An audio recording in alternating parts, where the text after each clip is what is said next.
Assalamualaikum warahmatullahi wabarakatuh. Allahumma sholli ala sayyidina Muhammadin abdika wa rasulika an-nabiyil ummi wa ala alihi wasahbihi wasallim taslima. A'udzu billahi minasyaitonir rajim. Bismillahirrahmanirrahim. Rabbi shrah li sadri wa yassir li amri wahlul 'uqdatam min lisani yafqahu qawli.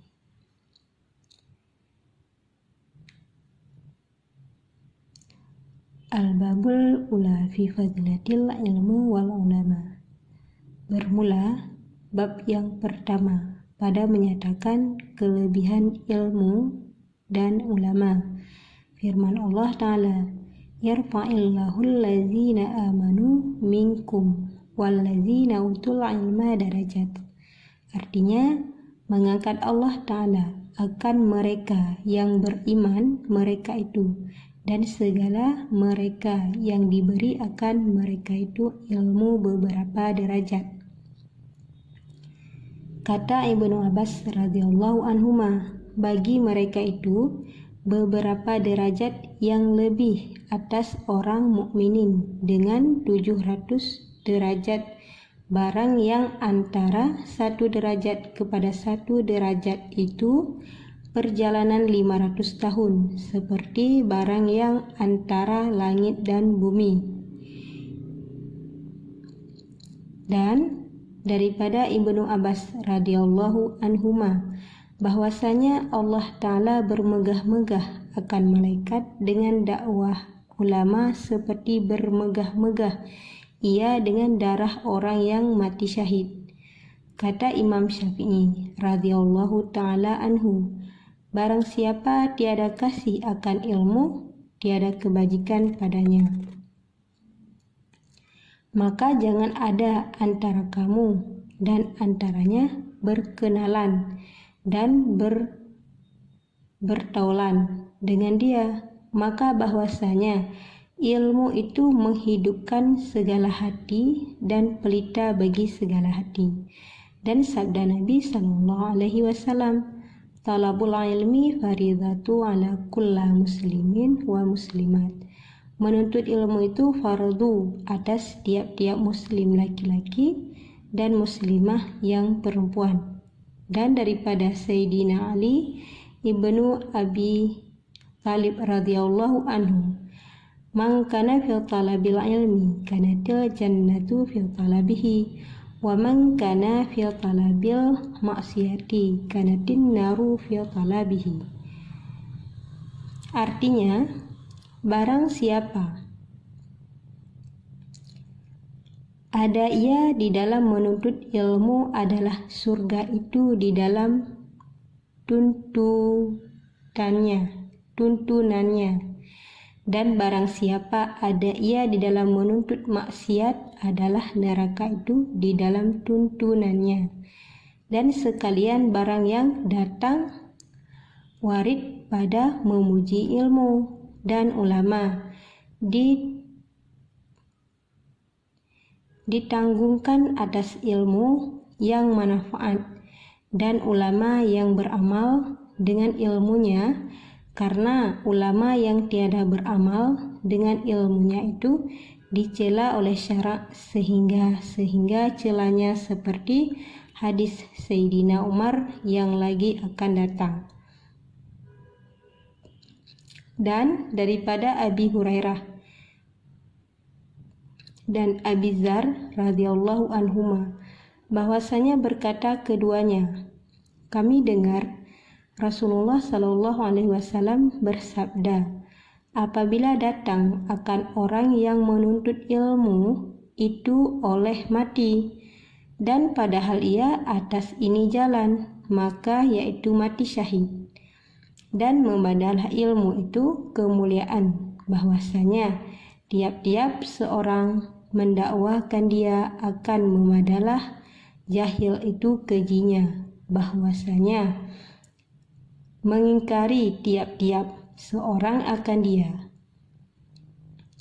Waqalan Nabi sallallahu alaihi wasallam li Ubni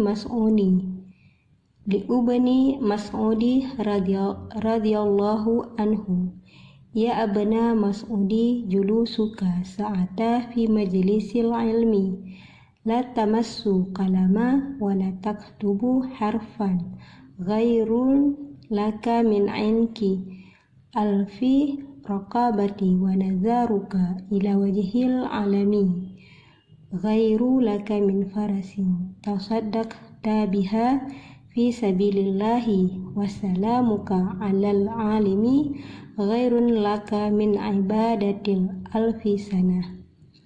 Artinya, sabda Nabi Shallallahu Alaihi Wasallam bagi Ibnu Mas'ud radhiyallahu anhu, hai Ibnu Mas'ud, duduk engkau satu saat pada majelis ilmu, padahal tiada engkau menyentuh akan kalam dan tiada engkau menyurat satu huruf jua pun, terlebih baik daripada memerdekakan 1000 sahaya, dan menilik engkau kepada muka orang alim terlebih baik daripada 1000 kuda yang engkau sedekah dengan dia di dalam sabilillah, dan memberi salam engkau atas orang alim terlebih baik daripada ibadat 1000 tahun, yakni daripada yang sunnah. Cukup di sini untuk hari ini pembacaan kitab Al-Jauhar Al-Kulumnya di bab kelebihan ilmu dan kelebihan ulama. Ada beberapa firman Allah, riwayat dan sabda Nabi Shallallahu Alaihi Wasallam. Semoga bisa memberi berkah dan manfaat untuk kita dengan beberapa kelebihan yang begitu besar untuk kita dapatkan, dan semoga Allah selalu merahmati kita dengan ilmu dan mendekatkan kita dengan para ulama-ulama. Amin, Allahumma amin. Cukup sampai di sini. Wabillahi taufiq wal hidayah. Allahumma shalli ala sayyidina Muhammadin abdika wa rasulika an-nabiyil ummi wa ala alihi wa sahbihi wa sallim taslima. Assalamualaikum warahmatullahi wabarakatuh.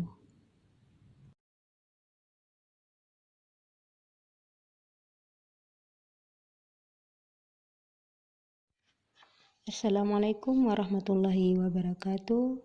A'udzubillahi minasyaitonirrajim. Bismillahirrahmanirrahim.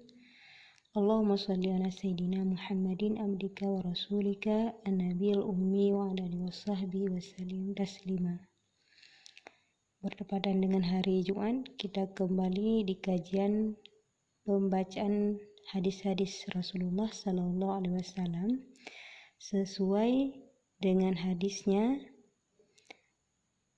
Nabi Muhammad Sallallahu Alaihi Wasallam bersabda, barang siapa masuk menceritakan hadis pada hari Jumat, maka seolah-olah seperti ia memerdekakan 70 sahaya dan bersedekah dengan 1000 dinar dan haji 40 kali, dan adalah ia dalam keridhaan Allah dan ampunannya.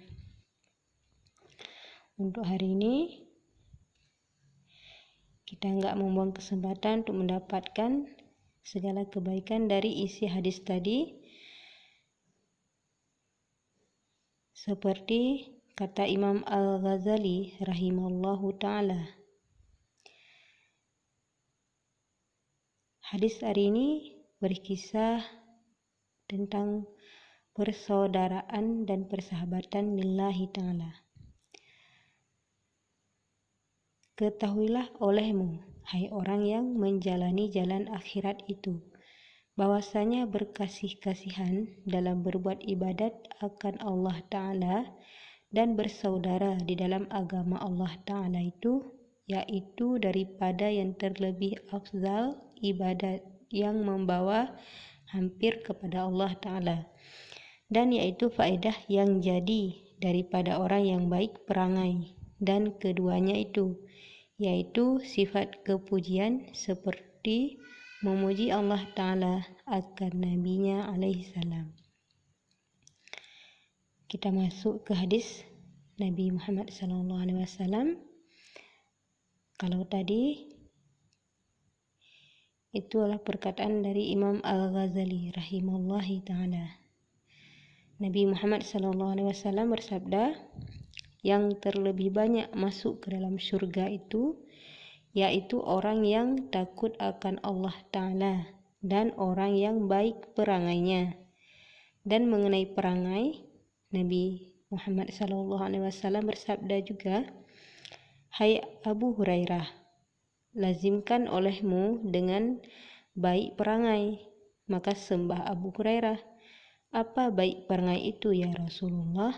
Maka sabdanya, engkau perhubungkan akan orang yang memutuskan akan dikau, dan engkau maafkan daripada seseorang yang menzalim akan dikau, dan engkau beri akan orang yang menegahkan akan dikau. Dan Nabi SAW bersabda juga, yang terlebih hampir kamu daripada aku, tempat kedudukan kamu yang terlebih baik perangai kamu, yang lemah lembut kelakuanmu, yang lemah lembut kelakuan mereka itu yang menjinakkan akan orang dan dijinaki oleh orang. Dan sabdanya lagi, mukmin yang kamal itu yaitu menjinakkan akan orang dan dijinakkan akan orang, dan tiada kebajikan di dalam seorang yang tiada menjinakkan dan tiada dijinakkan. Dijinakkan dan menjinakkan di sini dalam artian dalam akhlak terpuji. Dan lagi hadis Nabi SAW, barang siapa bersaudara ia akan sebagai saudara di dalam agama Allah Ta'ala, niscaya mengangkatkan Allah Ta'ala kan dia akan berapa derajat di dalam surga, yang tiada mendapat akan dia dengan sesuatu daripada amalnya. Sabda Nabi Muhammad SAW lagi,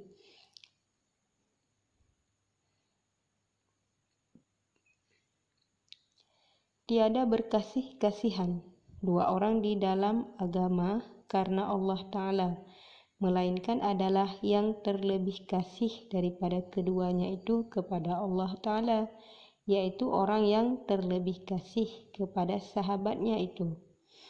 Berikut sabda Nabi SAW lagi, bahwasanya Allah Ta'ala berfirman pada hari kiamat, mana orang yang berkasih-kasihan karena aku?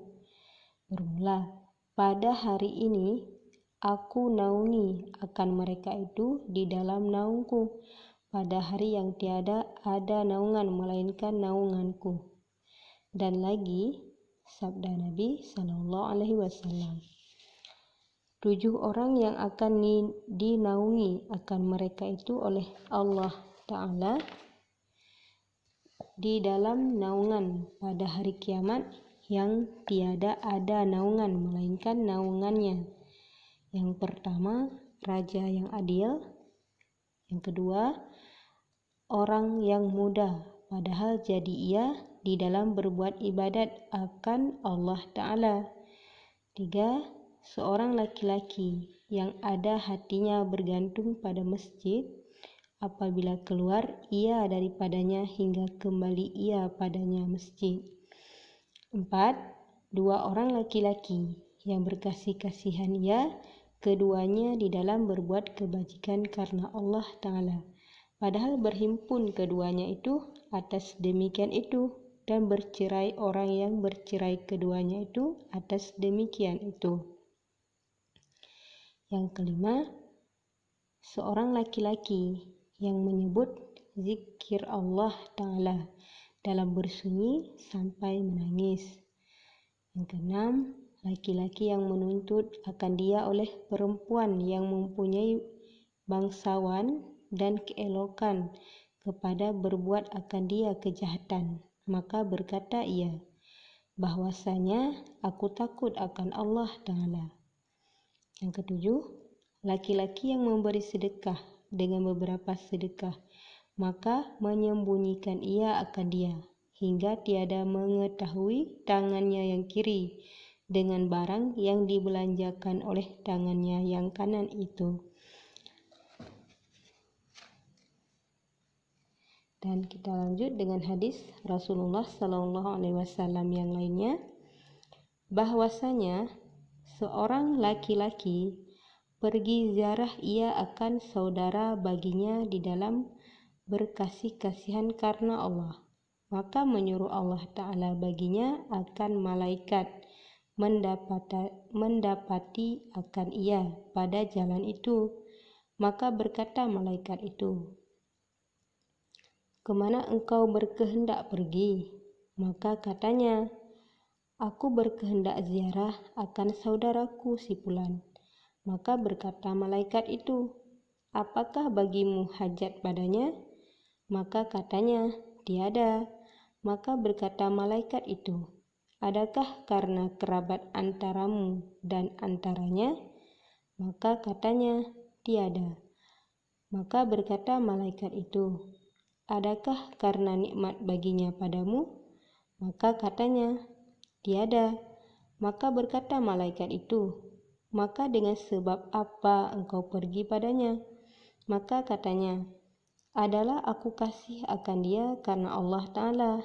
Maka berkata malaikat itu, "Maka bahwasanya Allah Ta'ala menyuruh akan daku kepadamu, mengkabarkan akan dikau dengan bahwasanya Allah Ta'ala itu kasih akan dikau karena kasih engkau akan dia, dan telah mewajibkan ia bagimu akan masuk ke dalam surga." Inilah beberapa hadis yang saya kutip dari satu kitab. Semoga bisa memberi keberkahan dan pedoman untuk kita untuk terus beristiqomah dalam berakhlak terpuji sesuai dengan beberapa hadis Rasulullah SAW yang telah kita bacakan tadi. Dan insya Allah Jumat depan kita akan sambung kembali masih dengan tema persahabatan dan persaudaraan. Semoga bisa bermanfaat untuk kita dan sekeliling kita. Cukup sampai di sini. Wabillahi taufik wal hidayah. Assalamualaikum warahmatullahi wabarakatuh. Allahumma salli ala sayyidina wa maulana Muhammad. Allahumma salli ala sayyidina wa maulana Muhammad. Allahumma salli ala sayyidina